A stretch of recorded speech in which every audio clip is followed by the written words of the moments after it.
Olá, muito boa tarde.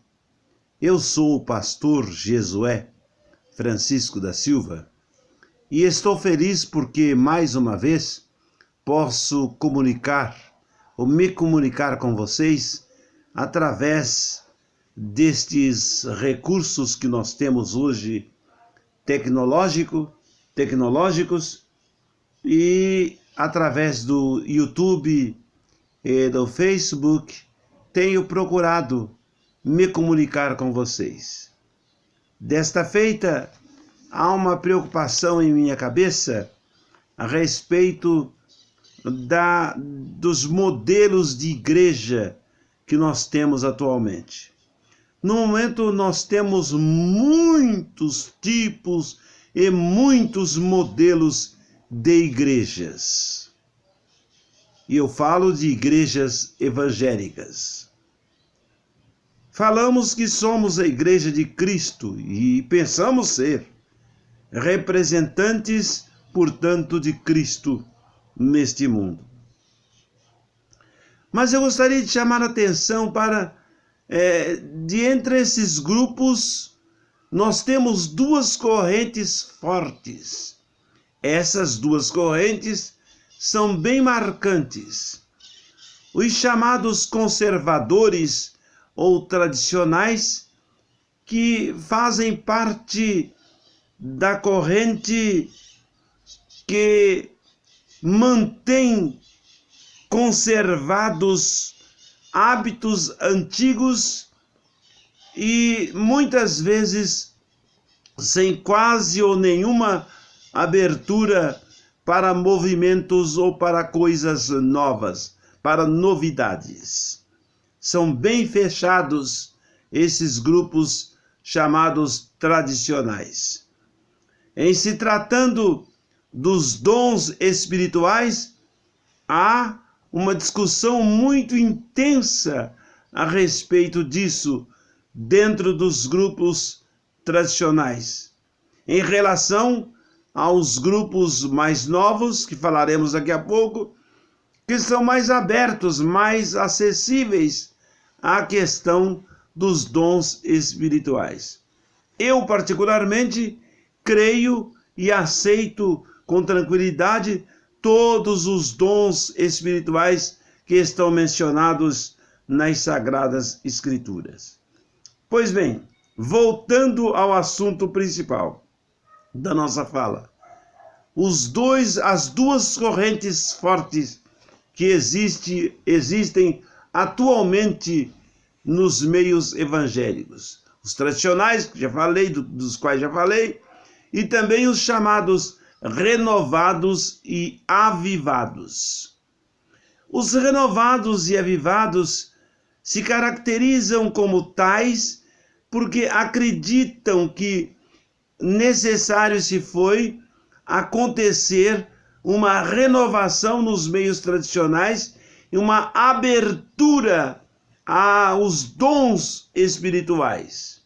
Houve muitas lutas, hoje não tanto, mas houve muitas lutas no início desses movimentos e surgiram então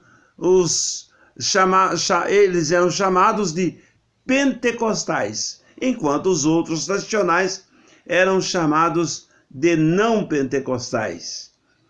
Muito bem, esses dois grupos, os não pentecostais e os pentecostais, hoje também já são grupos tradicionais. Nós temos igrejas pentecostais que hoje também já fazem parte de um grupo pentecostal, porém mantendo tradições bastante antigas se comparados aos grupos atuais. Mas os grupos atuais receberam o nome de neopentecostais. Muito bem. Então hoje nós temos o grupo de tradicionais e o grupo chamado neopentecostais, ou neopentecostais. São esses dois grupos. Como disse, existem muitos outros, mas esses dois grupos são os predominantes, dos quais derivam os subgrupos, as subdivisões. Mas qual é a sua preocupação, pastor? A minha preocupação é que no grupo tradicional, o grupo mais antigo, existe essa preocupação em abolir, não discutir e até mesmo em alguns casos não aceitar a questão dos dons espirituais que são evidentes na palavra de Deus. São evidentes na palavra de Deus. Ainda há uma preocupação com os grupos tradicionais, o grupo tradicional ou conservador, uma preocupação com leis, códigos de leis. Essas igrejas, as igrejas pertencentes a esse grupo, têm códigos de leis, códigos enormes de muitas leis, algumas difíceis, que carecem de pessoas especializadas para interpretá-las.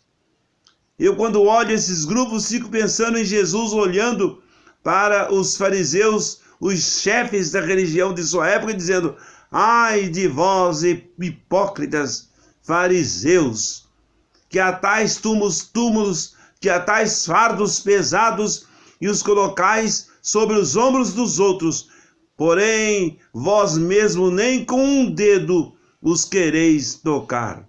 Túmulos caiados, que estais belos e formosos por fora, porém por dentro estais cheios de imundícia.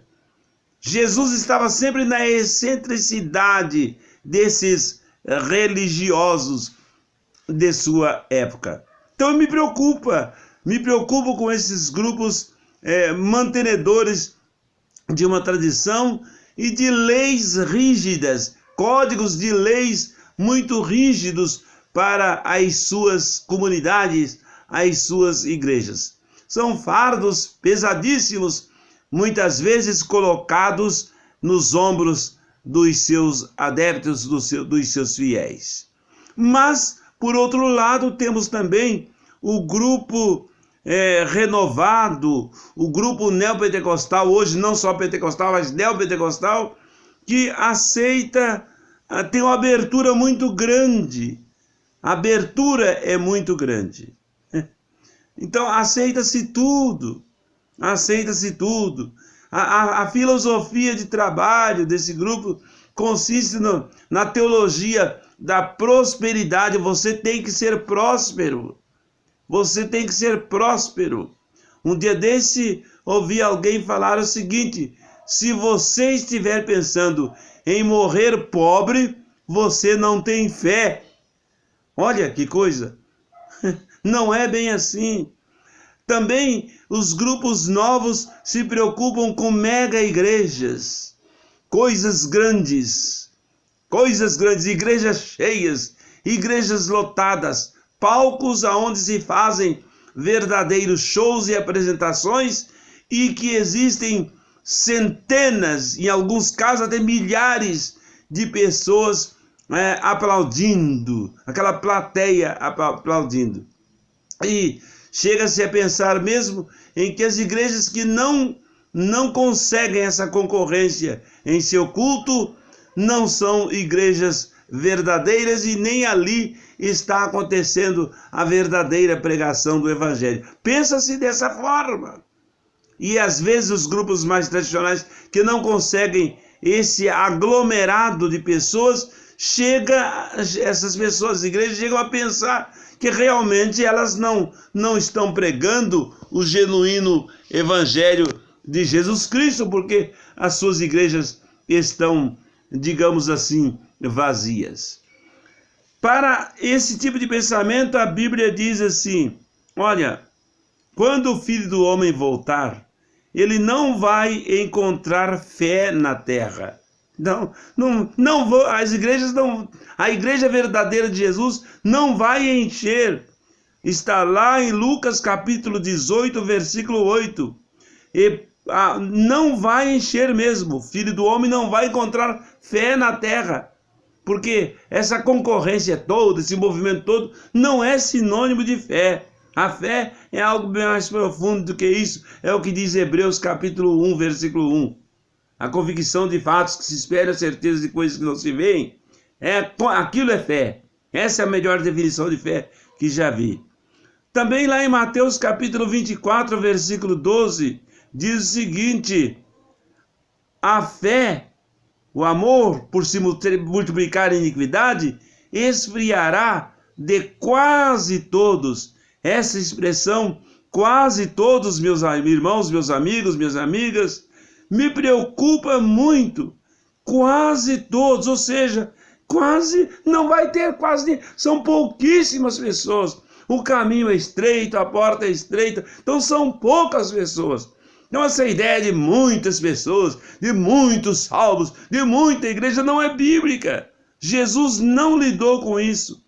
Se Jesus também não se preocupou com tanta organização como se preocupam os tradicionais, Jesus também não se preocupou com tantas megas igrejas, movimentações grandiosíssimas como se preocupam os renovados, os avivados. Então é preciso que pensemos com muita cautela. Um juiz, quando vai emitir uma coisa que precisa cuidado e ser bem observada, ou emitir uma ordem, um documento, ele diz o seguinte: é preciso que esta medida, essa decisão, seja acompanhada de uma medida cautelar. É preciso cuidado para que essas observações sejam seguidas à risca. E eu diria a você, que é preciso que tenhamos cautela nesse mundo atual, para percebermos, pela orientação, glória a Deus, do Espírito Santo de Deus que está em nossa mente e em nossos corações, para percebermos qual é a verdadeira igreja de Cristo.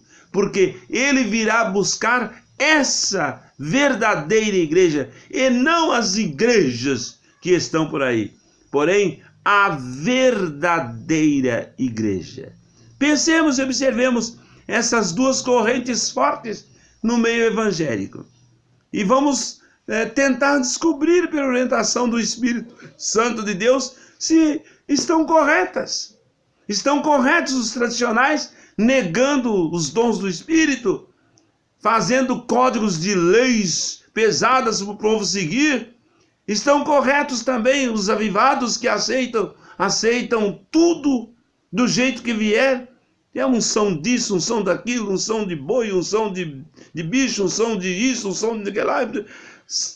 Coisas que a Bíblia jamais pensou em dizer e estão dizendo que está na Bíblia e que é a Bíblia que diz. Então, pregações que são verdadeiros absurdos. A internet está vergonhosamente publicando todos os dias palavras nesse sentido, nessa linha, de que nunca foram bíblicas e que estão tentando fazê-las passar por palavra bíblica. Então tenhamos cuidado, tenhamos cautela, porque senão o que sobra? Eu tenho perguntado, Deus, o que sobra? O que sobra?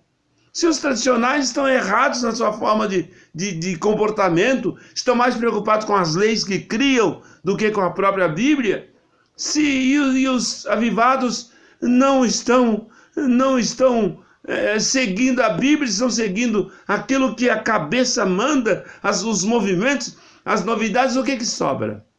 Sobra a verdadeira igreja de Jesus Cristo. Essa vai sobrar e essa irá com ele. Sejamos a verdadeira igreja de Cristo, se quisermos ir para a glória. Eu quero, você quer, todos nós queremos. Então sejamos a verdadeira igreja de Cristo, sabendo neste momento histórico em que vivemos como igreja, separar o joio do trigo.